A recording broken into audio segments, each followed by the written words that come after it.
আসসালামু আলাইকুম রহমতুল্লাহি ওবরাকাতুহ। নাহমাদুহু ওয়া নুসাল্লি আলা রাসূলিহিল কারীম। আম্মা বা'দু ফাআউযু বিল্লাহি মিনাশ শাইতানির রাজীম। বিসমিল্লাহির রহমানির রহিম।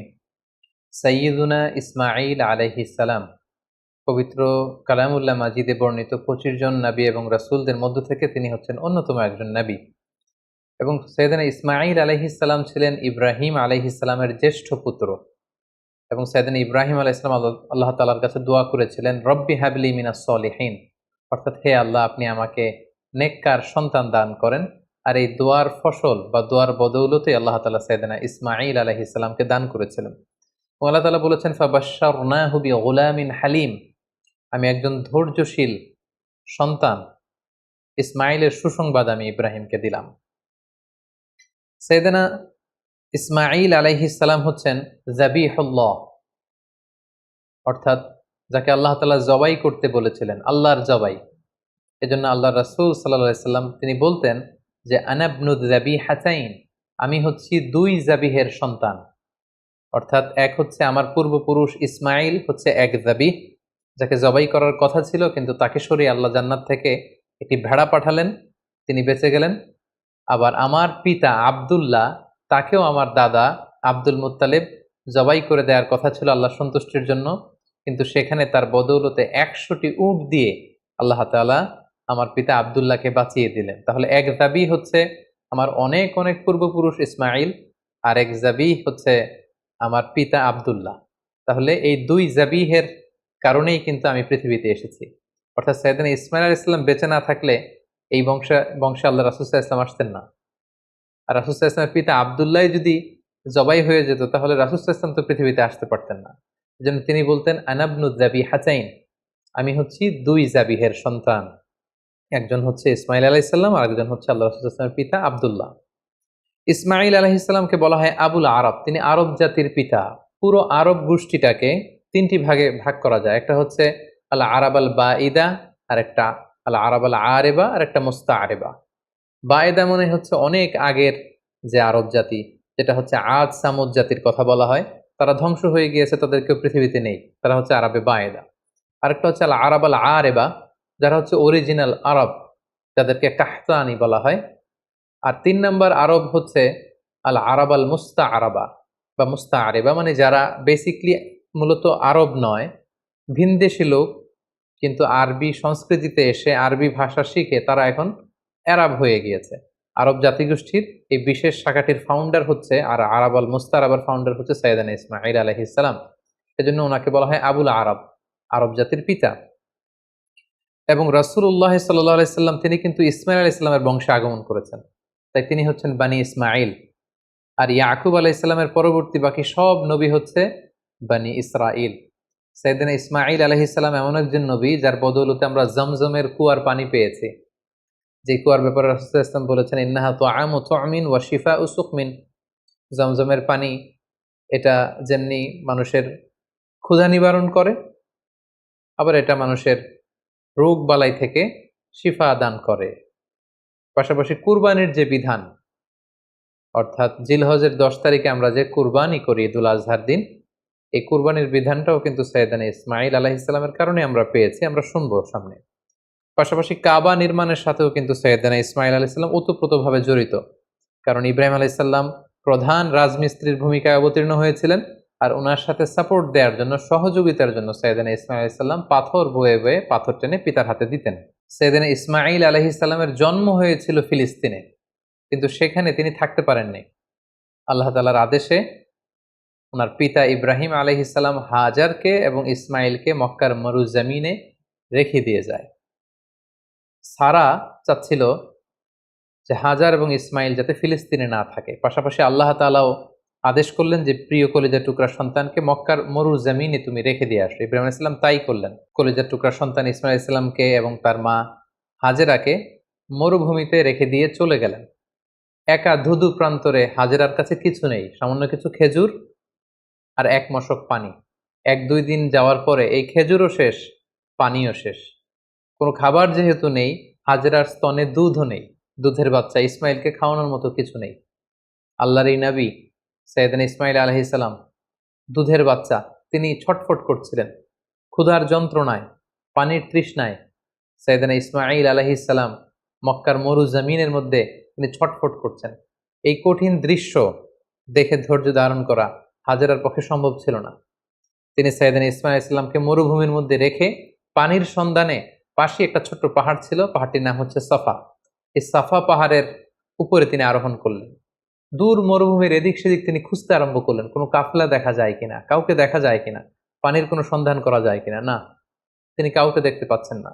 আবার তিনি সাফা পাহাড় থেকে নেমে পাশে আরেকটা পাহাড় ছিল, সেটার নাম হচ্ছে মারোয়া। দৌড়ে যে মারোয়াতে উঠলেন। এবার আবার মরুভূমির দিকে তিনি তাকালেন যে কোনো কাফেলা দেখা যায় কিনা, কোনো জনমানুষ দেখা যায় কিনা, পানির কোনো সন্ধান মেলে কিনা, কিন্তু না, তিনি কাউকে দেখতে পেলেন না। আবার তিনি মারোয়া থেকে নেমে এসে সাফায় উঠলেন, আবার সাফা থেকে মারোয়ায়। এভাবে তিনি পানির সন্ধানের জন্য সাফা থেকে মারোয়া পাহাড়ের মাঝখানে সেই তপ্ত মরুর বুকে 7 বার তিনি দৌড়াদৌড়ি করেছিলেন।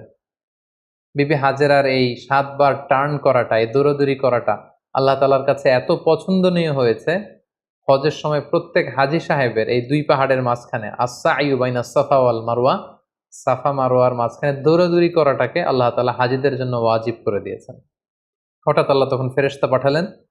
ফেরেশতা বলল, হাজার তুমি যাও, তোমার দুধের ছেলে ইসমাইলের কাছে যাও, তার পাশেই তুমি জমজমের কুয়া দেখতে পাবে। তিনি গেলেন, যে দেখলেন ঠিকই মরুর জমিন ফুঁড়ে সেখান থেকে কলকল করে ভেতর থেকে পানি বের হচ্ছে। তিনি দেখে তো তিনি অবাক হলেন, তিনি আল্লাহর শুকরিয়া আদায় করলেন। এটাই হচ্ছে সেই জমজমের কুয়া। এবং সেখান থেকে তিনি পানি পান করলেন, মশকের ভেতরে পানি ভরে রাখলেন, দুধের শিশু ইসমাইলকে পানি পান করালেন। তিনি দেখতে পেলেন পানি শুধু বেরোচ্ছে আর বেরোচ্ছে, পানি যেন চলে না যায় চারদিকে। তিনি বালু দিয়ে বাঁধ দিতে লাগলেন। আমরা যেমনি পানি ঠেকানোর জন্য বেড়ি বাঁধ দেই, তেমনি হাজার তিনি বালু দিয়ে বাঁধ দিতে লাগলেন। হাজার কিন্তু আরবি ভাষা জানতো না, তিনি জানতেন ইব্রানি ভাষা, এবং ইসমাইল আলাইহিস সালামও তো ছোট বাচ্চা। সো হাজার ইব্রানি ভাষায়, তার নিজের ভাষায় বালি দিয়ে পানিটাকে আটকে রাখার চেষ্টা করছিলেন, আর ইব্রানি ভাষায় বলছিলেন ঝাম ঝাম, মানে স্টপ স্টপ, থাম, পানি চলে যাস নে। তিনি পানি আটকানোর জন্য বাদ দিয়ে নিজের ভাষায়, ইব্রানি ভাষায় তিনি বলছিলেন ঝাম ঝাম, মানে থাম থাম। তো ওনার মুখনিসৃত এই ঝাম ঝাম শব্দ দুইটা আল্লাহ তাআলার এত ভালো লেগেছে, কিয়ামত পর্যন্ত এই পানির কুয়ার পানির নাম আল্লাহ তাআলা এটাকে জামজামের কুয়ার পানি হিসেবে নাম করে দিলেন। সুবহানাল্লাহ বিহামদিহি। ইন দ্য মিন টাইম, ইয়ামান থেকে একটি ব্যবসায়ী কাফেলা পাশ দিয়ে যাচ্ছিল। কাফেলাটির নাম হচ্ছে জুরহুম। জুরহুম গ্রুপের একটি কাফেলা, জুরহুম কওমের। তারা হঠাৎ করে মক্কার আকাশে পাখি দেখতে পেল। এর আগে কখনো মক্কার আকাশে তারা পাখি দেখেনি। আর আরব এলাকায় কোনো এলাকার উপর দিয়ে পাখি ওড়াউড়ি করা মানে সেখানে পানির অস্তিত্ব রয়েছে। কাফেলার প্রধান বলল, এখানে পাখি আসলো কোত্থেকে? মক্কার এই লোকেশনে তো কখনো আমরা এত বছর ধরে এখানে কাফেলা নিয়ে আসা যাওয়া করি, আমরা তো পাখি দেখিনি। নিশ্চয়ই এখানে পানির কোনো ব্যবস্থা হয়েছে। তারা যেয়ে দেখলো যে একজন নারী, সাথে দুগ্ধপোষ্য ছোট্ট বাচ্চা, আর পাশে একটা কুয়ার মতো, ভেতর থেকে শুধু পানি বেরোচ্ছে। তারা হাজেরার কাছে পানির অনুমতি চাইল।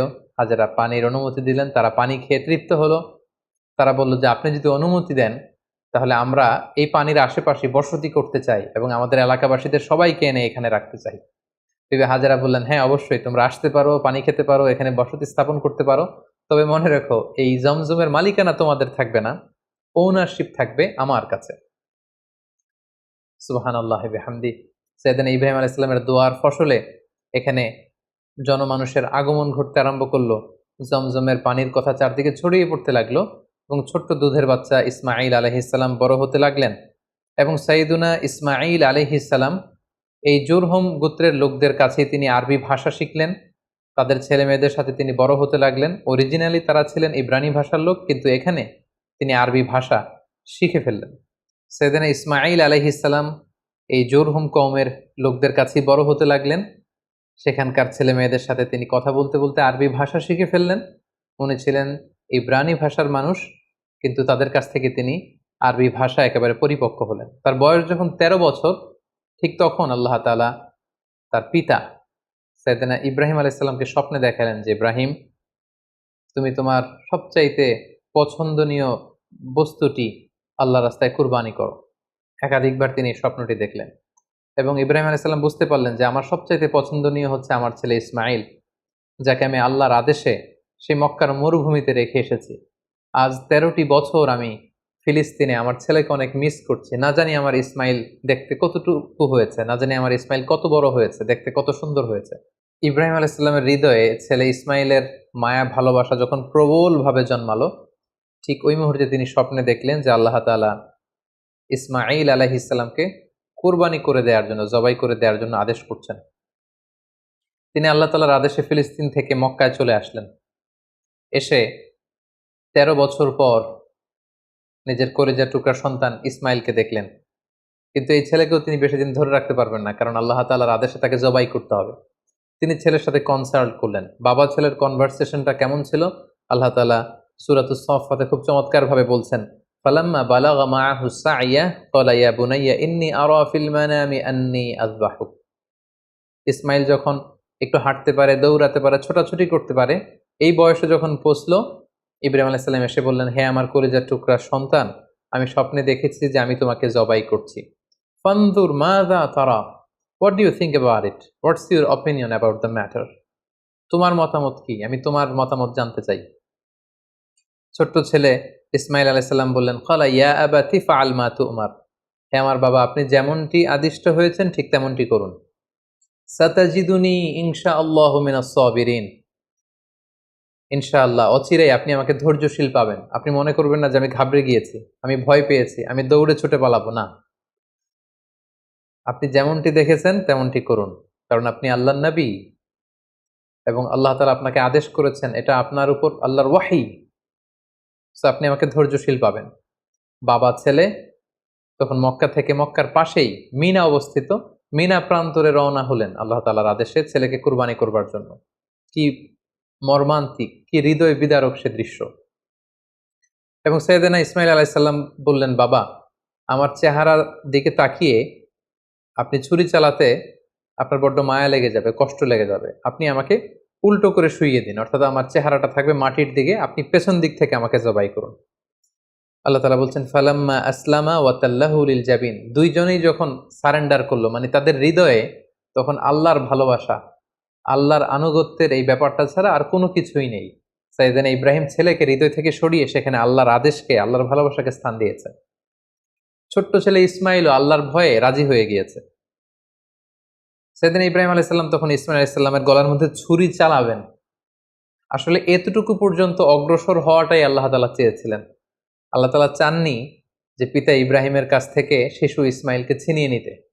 আল্লাহ তাআলা চেয়েছেন যে ইসমাইলের স্থান ইব্রাহিমের হৃদয়ে বড় নাকি আমি আল্লাহর স্থান বড়।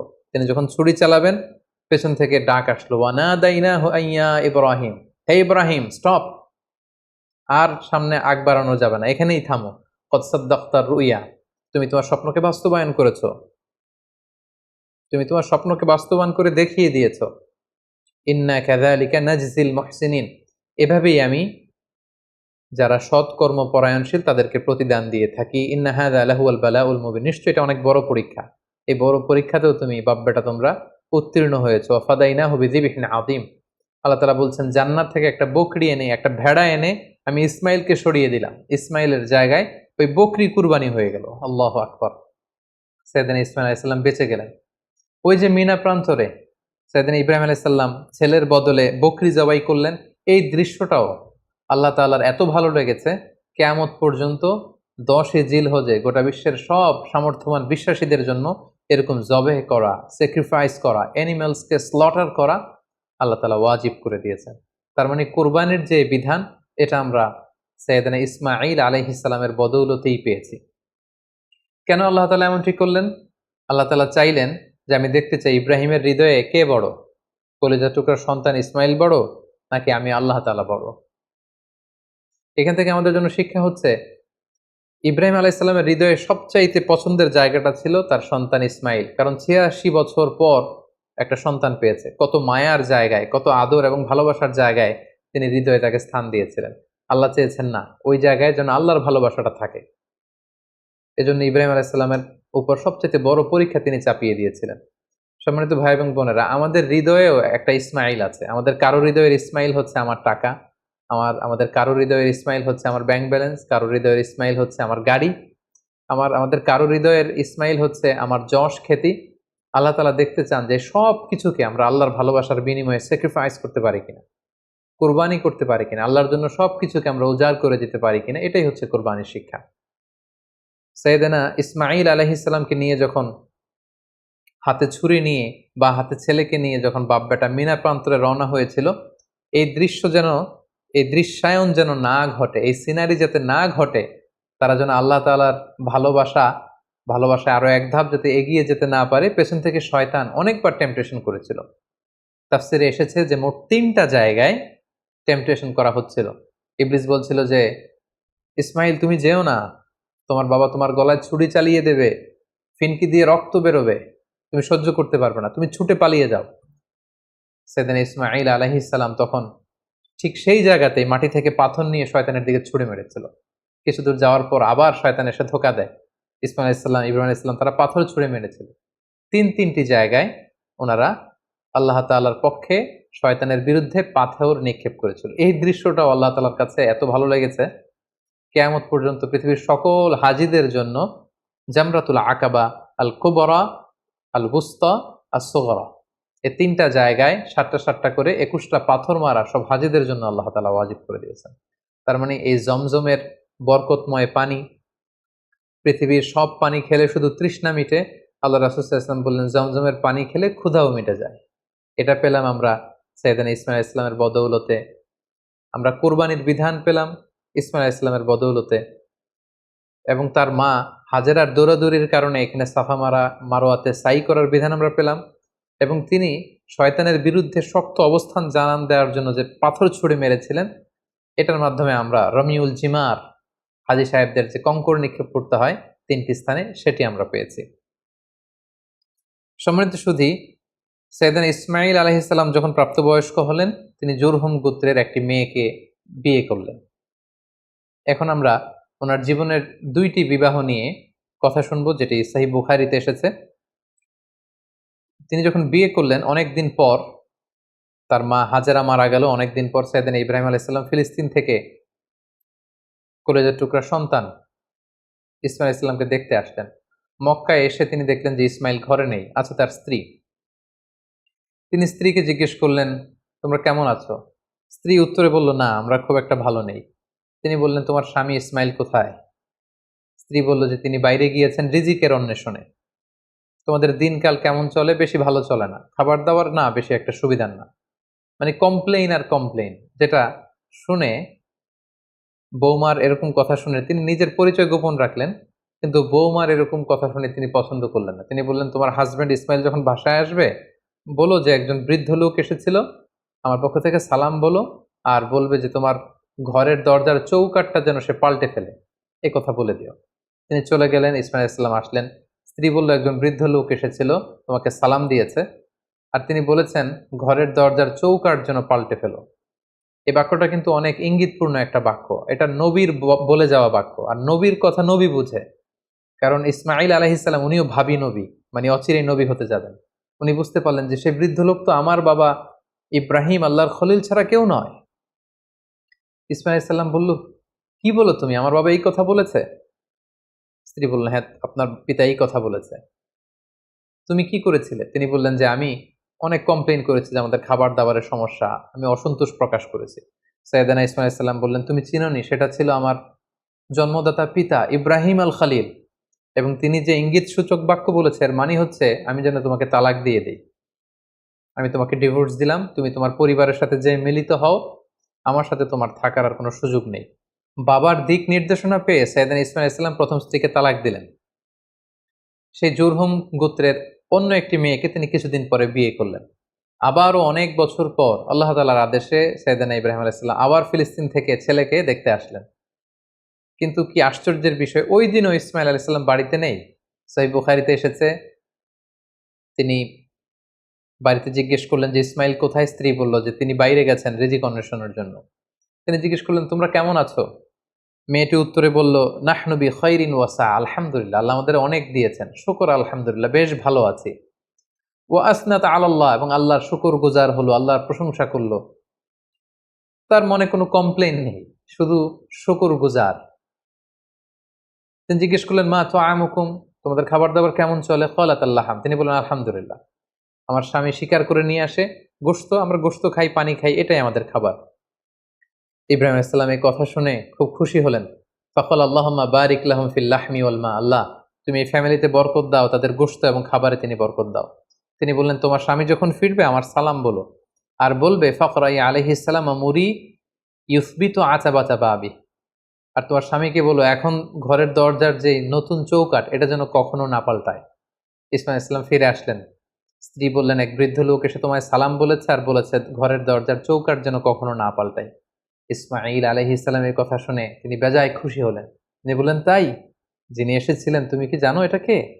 তিনি আমার জন্মদাতা পিতা ইব্রাহিম আলাইহিস সালাম, আর তিনি তোমার ব্যাপারে আমার কাছে পজিটিভ সার্টিফাই করেছেন। তিনি বলেছেন তোমাকে যে আমি স্ত্রী হিসেবে রেখেছি মরার আগ পর্যন্ত যেন তোমাকেই জড়িয়ে রাখি, একসাথেই যেন আমরা জান্নাতে যাই, তোমার হাতটা যে আমি ধরেছি কখনো যেন তোমাকে ছেড়ে না দেই, চিরকাল আমাদের এই স্বামী স্ত্রীর দাম্পত্য জীবনের এই ভালোবাসার বন্ধন যেন অটুট থাকে। এই বর্ণনাটি খুব চমৎকারভাবে সহিহ বুখারীতে বর্ণিত হয়েছে। সাইয়েদনা ইসমাঈল আলাইহিস সালাম ওনার পিতার আদেশে প্রথম স্ত্রীকে তালাক দিলেন এবং দ্বিতীয় স্ত্রীকে নিয়ে সুখে স্বাচ্ছন্দ্যে মক্কায় তিনি বসবাস করতে লাগলেন। এবং একটা সময়ে সাইয়েদনা ইব্রাহিম আলাইহিস সালাম যখন আবার মক্কায় আসলেন, কাবা নির্মাণের কাজে তিনি তার পিতাকে সহযোগিতা করেছেন এবং সবসময় তিনি কাবা পরিষ্কার করতেন, ঝাড়ু দিতেন, কারণ আল্লাহ তাআলা বলেছেন ওয়া আহিদনা ইলা ইব্রাহিমা ওয়া ইসমাঈল, ইব্রাহিম এবং ইসমাইলকে আমি স্পেশাল অর্ডার করেছি যে আনতাহিরা বাইতিয়া, আমার ঘর এই কাবাকে তোমরা ক্লিন আপ করো, পরিচ্ছন্ন করো। কাদের জন্য? লিত্তাইফিন, তাওয়াফকারীদের জন্য, ওয়াল আকিফিন, যারা এই কাবা ঘরে ইতিকাফ করবে তাদের জন্য, ওয়ার রুক্কাইস সুজুদ, এবং সালাত আদায়কারীদের জন্য, রুকু সিজদাকারীদের জন্য কাবা ঘরকে পরিচ্ছন্ন করো। সাইয়েদনা ইসমাঈল আলাইহিস সালাম এই কাবা ঘরকে তিনি পরিচ্ছন্ন করতেন। সাইয়েদনা ইসমাঈল আলাইহিস সালামের ব্যাপারে আরো একটি তথ্য জানা যায় যেটি সহিহ বুখারীতে এসেছে, সেটা হচ্ছে তিনি অত্যন্ত ভালো তীরন্দাজ ছিলেন, ভালো তীর মারতে জানতেন। আল্লাহ রাসূল সাল্লাল্লাহু আলাইহি ওয়াসাল্লাম একবার বনু আসলাম গোত্রের পাশ দিয়ে যাচ্ছিলেন একটা বাজারে, তিনি দেখতে পেলেন যে বনু আসলাম গোত্রের লোকেরা তীর দিয়ে প্রশিক্ষণ নিচ্ছে, খেলাধুলা করছে। তখন আল্লাহর হাবিব সাল্লাল্লাহু আলাইহি ওয়াসাল্লাম বললেন, ফাকালা ইরমু বানি ইসমাঈল, হে বনু ইসমাঈল, মানে ইসমাঈলের বংশধর, তোমরা ভালো করে তীর মারো, ভালো করে তীর খেলার প্রশিক্ষণ করো। ফা ইন্না আবাকুম কানা রামিয়ান, কারণ তোমাদের আদি পিতা, তোমাদের পূর্বপুরুষ ইসমাঈল আলাইহিস সালাম ছিলেন জবরদস্ত তীরন্দাজ। তিনি চমৎকার তীর দিয়ে তিনি পশু শিকার করতেন, তিনি তীর মারলে সে তীর মিস হতো না। তাহলে ইসমাঈল আলাইহিস সালাম কানা রামিয়ান, তিনি তীরন্দাজ ছিলেন। ইসমাঈল আলাইহিস সালামের দাওয়াতি এরিয়া ছিল মক্কা। মক্কা এবং তার আশেপাশের এরিয়াতে তিনি বেসিক্যালি দাওয়াতি কাজ করতেন। জুরহুম কওমে তিনি দাওয়াত দিয়েছেন, আমালিক গোত্রে দাওয়াত দিয়েছেন, এবং আহলি ইয়ামান, ইয়ামানবাসীদের যে লোকজন সেখানে তিনি তাওহীদের দাওয়াত দিয়েছেন। কালামুল্লাহ মাজিদের সূরা মারিয়ামে আল্লাহ তাআলা সাইয়েদনা ইব্রাহিম আলাইহিস সালামের ব্যাপারে একটি বিশেষ বৈশিষ্ট্যের কথা উল্লেখ করেছেন, সেটা হচ্ছে সাদিকাল ওয়াদ। তিনি তার প্রতিশ্রুতি রক্ষা করতেন, ওয়াদা কখনো ভাঙতেন না। আল্লাহ তাআলা বলছেন ওয়াযকুর ফিল কিতাবি ইসমাঈল, হে নবী আপনি কোরআনে ইসমাঈল আলাইহিস সালামের কথাকে উল্লেখ করুন। ইন্নাহু কানা সাদিকাল ওয়াদি ওয়া কানা রাসূলান নাবিয়্যা, তিনি ছিলেন প্রমিস অ্যাটেন্টিভ, কাউকে প্রমিস দিলে এটা কখনো ভাঙতেন না, এবং তিনি ছিলেন রাসূল এবং নবী। ওয়া কানা ইয়া'মুরু আহলাহু বিস-সালাতি ওয়াজ-যাকাহ, তিনি তার পরিবারের লোকদেরকে সালাতের আদেশ করতেন, যাকাতের আদেশ করতেন। ওয়া কানা ইনদা রাব্বিহি মারদিয়া, আর তিনি আল্লাহ তাআলার অনেক প্রিয় ভাজন একজন নবী ছিলেন। তার মানে বোঝা গেল ইব্রাহিম আলাইহিস সালামের রেখে যাওয়া যে দাওয়াতি কাজ, তাওহীদের দাওয়াতি কাজ, এটা তিনি করতেন। তিনি লোকজনদেরকে সালাতের আদেশ করতেন, যাকাত দেওয়ার আদেশ করতেন, এবং ইমানের যে মৌলিক দাবিগুলো সবগুলোর ব্যাপারে তিনি দাওয়াত দিতেন। পাশাপাশি তিনি ছিলেন ওয়াদা রক্ষাকারী।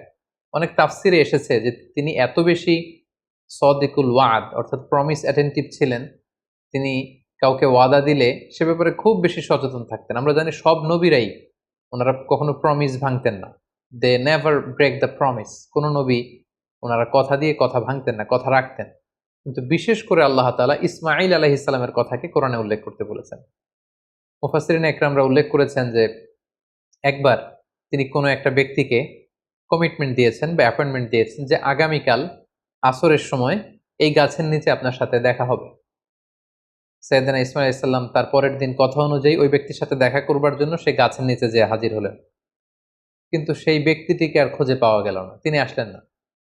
ইসমাঈল আলাইহিস সালাম মনে মনে ভাবলেন যে ওই লোকটি হয়তো ভুলে গিয়েছে, আজ আসেনি, কাল হয়তো আসবে। ইসমাঈল আলাইহিস সালাম তার পরের দিন যে সেখানে হাজির, কিন্তু সে লোকটি আসেনি। ইসমাঈল আলাইহিস সালাম তার পরের দিনও যে সেখানে হাজির, ওই লোকটি আসেনি। মুফাসসিরিন ইকরাম বলেছেন যে ইসমাঈল আলাইহিস সালাম ওই লোকটির অপেক্ষায় সে গাছের নিচে টানা ১ মাস অপেক্ষা করেছেন। প্রতিদিন তিনি বিকেলবেলা সেখানে যেয়ে লোকটির অপেক্ষায় থাকতেন। কারণ তিনি কথা দিয়েছিলেন। আমরা অনেক সময় কথা দিয়ে কথা রাখতে পারি না। কিন্তু সাইয়েদনা ইসমাঈল আলাইহিস সালাম কথা দেওয়ার কারণে টানা ৩০ দিন, ১ মাস ওই লোকটির জন্য অপেক্ষা করেছিলেন। এজন্য আল্লাহ তাআলা ইসমাঈল আলাইহিস সালামের প্রশংসা করে তিনি বলেছেন, ইন্নাহু কানা সাদিকাল ওয়াদি ওয়া কানা রাসূলান নাবিয়্যা। তিনি ছিলেন ওয়াদাকে রক্ষাকারী একজন নবী। সাইয়েদনা ইসমাঈল আলাইহিস সালাম মক্কার এই অঞ্চলে তাওহীদের বাণীকে প্রচার করে মক্কাতেই ইন্তেকাল করেন এবং সেখানেই তার মায়ের কবরের পাশে, বিবি হাজেরার কবরের পাশে, কাবাগরের খুব কাছাকাছি কোনো একটা জায়গায় মক্কাতেই সাইয়েদনা ইসমাঈল আলাইহিস সালামকে কবরস্থ করা হয়। সম্মানিত সুধী, সাইয়েদনা ইসমাঈল আলাইহিস সালামের পুরো জীবনী শুনবার পরে এবার আমরা ওনার জীবনী থেকে কিছু লাইফ লেসন নেওয়ার চেষ্টা করব। সর্বপ্রথম যে লাইফ লেসনটি আমরা পাই সেটা হচ্ছে ইসমাঈল আলাইহিস সালাম ছিলেন আদর্শ সন্তানের নমুনা। আমরা সবাই নেককার সন্তান চাই। আমরা চাই আমাদের ছেলে মেয়েগুলো আল্লাহওয়ালা হোক, আল্লাহর যে কোনো আদেশ তারা খুব সহজে গ্রহণ করুক, মাথা পেতে নেক, এরকম সন্তান আমরা চাই। এরকম সন্তান যদি আমরা চাই তাহলে তাদেরকে ইসমাঈল আলাইহিস সালামের মতো করে আমাদেরকে গঠন করতে হবে। কারণ ইসমাঈল আলাইহিস সালাম এমন একজন আদর্শ সন্তানের নমুনা ছিলেন। সাইয়েদনা ইব্রাহিম আলাইহিস সালাম যখন তাকে বললেন যে বাবা, স্বপ্নে দেখেছি তোমাকে আমি জবাই করছি, তুমি কি বলো? তিনি এক বাক্যে বলেছিলেন, ইয়া আবাতি ফাআল মা তুমার। বাবা, আল্লাহ তাআলা আপনাকে যে আদেশ করেছেন আপনি তাই করুন, আপনি আমাকে ধৈর্যশীল পাবেন।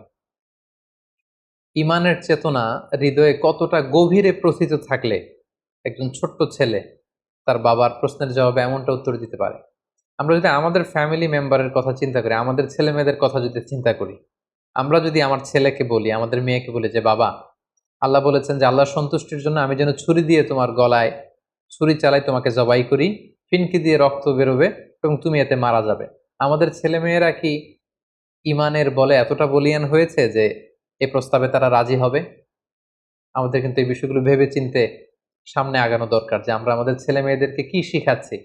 আল্লাহর ভালোবাসা, রাসূলের ভালোবাসা, ইসলামের ভালোবাসাকে আমরা তাদের হৃদয়ে গভীর থেকে গভীরে আমরা প্রচিত করতে পেরেছি কিনা, এটা চিন্তার বিষয়। সেক্ষেত্রে আমরা বলবো যে সর্বপ্রথম যে লাইফ লেসন আমরা পাই, ইসমাঈল আলাইহিস সালাম হচ্ছে একজন আদর্শ সন্তানের নমুনা। কেমন করে আমরা আদর্শ সন্তান গড়ে তুলবো, এটা আমরা সাইয়েদনা ইব্রাহিম আলাইহিস সালাম যেমন করে সাইয়েদনা ইসমাঈল আলাইহিস সালামকে গড়ে তুলেছিলেন, সেখান থেকে কিন্তু আমরা এই শিক্ষাটা নিতে পারি। পাশাপাশি আমরা দেখব যে তিনি তার বাবাকে বিভিন্ন কাজে সহযোগিতা করেছেন। কাবা পুনর্নির্মাণের মতো একটা বড় কাজে ছোট্ট ছেলে ইসমাঈল আলাইহিস সালাম তিনি পাথর এনে এনে বাবার হাতে দিয়েছেন এবং সাইয়েদনা ইব্রাহিম আলাইহিস সালাম তিনি কাবা নির্মাণ করেছেন। দ্বিতীয় যে শিক্ষাটি পাই সেটা হচ্ছে ইসমাঈল আলাইহিস সালাম তিনি ছিলেন অত্যন্ত পিতা ভক্ত একজন মানুষ। আমাদের সমাজে আমরা এমন হয়েছে যে আমরা বন্ধু-বান্ধবকে খুব বেশি সময় দেই, বন্ধু-বান্ধবকে খুব বেশি সাপোর্ট করি, কিন্তু বাবার সাথে আমাদের সেই সম্পর্কের জায়গাটা নেই। কিন্তু আমরা যদি ইসমাঈল আলাইহিস সালামের জীবনের দিকে তাকাই তাহলে দেখব যে সহিহ বুখারীতে যে উনার ২ টা সংসারের কথা আমরা শুনেছি। প্রথম সংসার থেকে তিনি কিন্তু ডিটাচ হয়েছিলেন কেবলমাত্র পিতার আদেশে। পিতা এসে বলেছিলেন যে তুমি প্রথম স্ত্রীকে তালাক দাও, ইঙ্গিতপূর্ণ একটা বাক্য বলে গিয়েছিলেন এবং পিতার সন্তুষ্টির জন্য পিতার দিক নির্দেশনা অনুযায়ী কিন্তু প্রথম স্ত্রীকে তিনি ডিভোর্স করে দ্বিতীয় সম্পর্কে তিনি গিয়েছেন। তো এখান থেকে আমরা বুঝতে পারি যে সাইয়েদনা ইসমাঈল আলাইহিস সালামের তার পিতার প্রতি কতটুকু আস্থা এবং ভালোবাসা ছিল। কারণ তিনি বুঝতে পেরেছেন যে আমার পিতা আমার খারাপ চাইবে না এবং তিনি নবী, আমার পিতা হচ্ছে আল্লাহর খলিল। সো নিশ্চয়ই আমার স্ত্রীর আচরণে, কর্মকাণ্ডে এমন কিছু তিনি পেয়েছেন, তিনি অনেক ভিশনারি ছিলেন, অনেক ভেবেচিন্তে নিশ্চয়ই আমার বাবা এটা বলেছেন এবং সাথে সাথে তিনি দেরি করেন। এটা শোনার পরে স্ত্রীকে বলেছেন, তুমি তোমার ফ্যামিলি মেম্বারদের কাছে চলে যাও, তোমার ফ্যামিলিতে যে তুমি থাকো, আমি তোমাকে সম্মানের সাথে বিদায় করে দিচ্ছি। তাহলে এই যে পিতা ভক্ত হওয়া এবং বাবার সাথে ছেলের যে একটা গভীরতম সম্পর্ক, যেটা আমাদের এই ইট পাথরের সমাজে আমরা অনেক মিসিং দেখতে পাচ্ছি। ছেলে মেয়েদের সাথে বাবার সেই সম্পর্কের জায়গাটুকু নেই, বাবার সাথে ছেলে মেয়েদের সেই বোঝাপড়ার জায়গাটুকু নেই।